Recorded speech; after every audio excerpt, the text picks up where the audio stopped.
Good afternoon and welcome to the Weather Guru channel. I'm your host, Tony. Thank you for joining me for this 11 a.m. update on Tropical Storm Marco.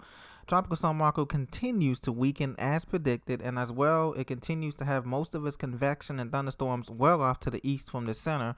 Anywhere from Pensacola to Panama City Beach and Apalachicola have experienced the most rain from this system. The latest from the Hurricane Center, the 11 a.m. advisory, puts the winds at 50 miles an hour. Really, they're less than that. Some of the buoy reports have gusted to around 30, 35 or 40 miles an hour. So really the winds are down to 40 miles an hour, but they're keeping the intensity at 50 miles an hour, even though the center of circulation is exposed right here. There's no thunderstorms. It's a sunny day, bright sunny day in New Orleans, and Grand Isle may experience maybe a 1 to 2 foot water rise, but that's pretty much it with Marco. It should be moving parallel to the coast before heading northwest inland and raining itself out basically along the northern Texarkana in that area, up in that area in northwest Louisiana. But right now, because of the heavy wind shear, as we predicted a couple of videos ago, that has affected Marco, and that's pretty much it for Marco. It's not going to get any stronger. It's going to be weakening. It should go down to next advisory. They should drop it to 40 miles an hour or less, really, at 2 p.m. intermediate advisory.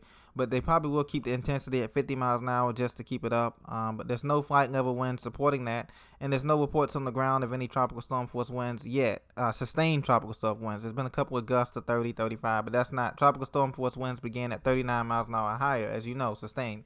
So I want to move on to the bigger story because everybody's been talking about Tropical Storm Laura, and I want to show you the Weather Channel's current surface map because I want to show you what's going to play into Tropical Storm Laura's influencing its steering currents once it gets going here. So we have this Bermuda high pressure right here, okay, and that producing a clockwise flow of fair weather above the storm, okay, above Marco, and what's going to eventually come out of Laura to move Laura into the eastern Gulf of Mexico, okay? Now, most of the computer models, of course, as you know, are crisscrossing it into Houston, Lake Charles area, somewhere between there for a landfall for Laura.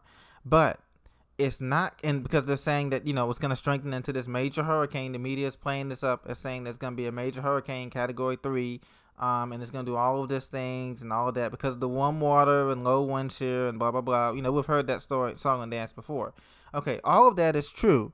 What they're missing here is two key ingredients, and I want you to pay close attention to this. I'm going to come back to this picture. Let me go to the let me go back. I'm going to go to Mark. I'm going to give you Laura's update now. I'll tell you why. Okay, let's go to Laura here. Let me go back to Laura's loop. Let's bring up Tropical Storm Laura. Now, by the way, Tropical Storm Laura is in a weakening phase right now. Let me move this off. Let me erase this off for you so you can see it. Tropical Storm Laura is in a weakening phase right now. Current sustained winds at 60 miles an hour. It's still moving very fast at west-northwest at 20 miles an hour. So it's feeling that effects of, you see these clouds streaming up here in this last frame here that's moving? It's moving west-northwest, following around the western periphery of that high pressure, right? That's what all the computer models are forecasting, which is true. Here is two elements that they do not count for Laura. It's not counting the structure. You see how we have this northerly wind shear knocking down all of the thunderstorms to the southern portion. Well, that's going to continue to be an issue for Laura. So the structure of the storm, even though it's going to be coming up into warm waters and all of that, low wind shear, the structure of the storm is not well organized. And that's going to be a limiting factor for it as far as getting the major hurricane status. So it may reach 75 miles an hour, just like Marco did. But once it gets past this strong southeasterly shear, it's just going to rip this system apart again. And it's going to continue to be a tropical storm. The second thing I want to bring to your attention is that this let me erase this. This high pressure here that is, let me draw it for you. This high pressure here that's guiding the Bermuda High, that's guiding the system westward, is going to erode back toward the east, okay?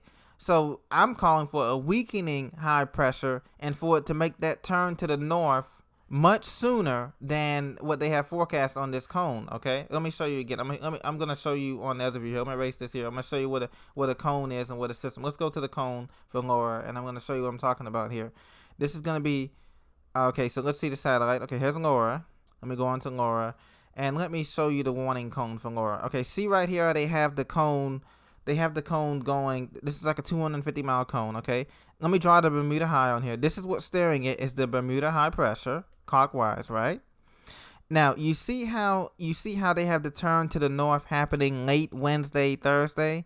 I don't think so. I think the turn is going to happen much sooner up here by the panhandle. So Pensacola, Florida, and Mobile, Alabama will be the turn to the north right here, not out here. So instead of the cone shifting further to the west, the cone should be shifting further to the east because the impacts will be felt once again, just like Marco, all along the Florida Panhandle and Alabama coastline. Okay, that's what's going to happen in the future with Laura. And secondly, I don't think there's going to be this rapid intensification of Laura either because of the same reason here that I'm going to show you. Okay, the structure of this storm is not there, and it will not get there in the Gulf of Mexico, despite all of the warm water and everything they've been telling you on television. That's fine and dandy, but the structure has to be there. It has to have good inflow and outflow. Yesterday, it had impressive inflow and outflow. It was picture worthy. Today, it does not, and it's gonna have a hard time regaining its composure with this high wind shear. And also, when it does get into the Gulf of Mexico, like I said, that trough is still there, and it will not be budging. It will not be moving much, and the high pressure will be the one to retreat somewhat to allow it to make that northerly turn much sooner that I told you about right here, right over Pensacola and Mobile. That's what's going to make that northerly not out here in Louisiana and Lake Charles. Forget about that.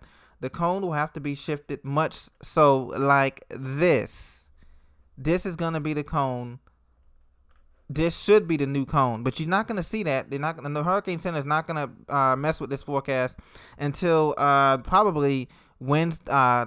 They probably won't mess with it till Tuesday night, Wednesday morning, and when they see it not turning, when the storm doesn't make that turn to the northwest like they anticipated, it's going to make this turn to the north and northeast because the high pressure here is going to weaken.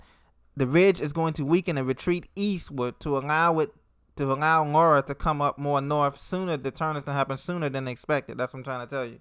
Now, so that's what the models are not taking into account. And secondly, like I said, the structure of Laura is not there yet. Let me erase this and I'll show you that. We have outflow all to the southeast. We have outflow all to the south and southeast quadrants here.